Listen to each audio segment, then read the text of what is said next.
আজকের স্যারকে বিদায়, রেসপেক্টেড ডন। আজ এই চিঠিটি লিখতে গিয়ে আমাদের মনে অনেক কৃতজ্ঞতা আর একটু মন খারাপ অনুভূতি কাজ করছে। আপনার মতো একজন শিক্ষককে বিদায় জানানো সত্যি সহজ নয়, কারণ আপনার ক্লাস মানে শুধু গণিত না, তার সঙ্গে ফ্রেন্ড আর তোমার সঙ্গে তুই যেভাবে থাকবে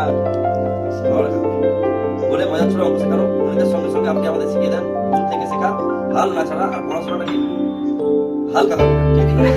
আপনার এই মজার যত্ন করে শেখানোটা আমার মনে করবো না। ভুল করলে গুগলি কম আর ধীরে এসে তুমি ডুবাইলে এসে এসে অঙ্ক না স্যার, আপনি শুধু আমাদের ম্যাথ স্যার না, আমাদের কাছে একটা উদাহরণ। আপনার বানানো গল্প ডায়লগ আমাদের স্মৃতি করে থাকবে। ভবিষ্যতে আমরা যেখানে যাই না কেন আপনার সেটা আমাদের করতে হবে। সব কিছুর জন্য আপনাকে ধন্যবাদ, শ্রদ্ধা ও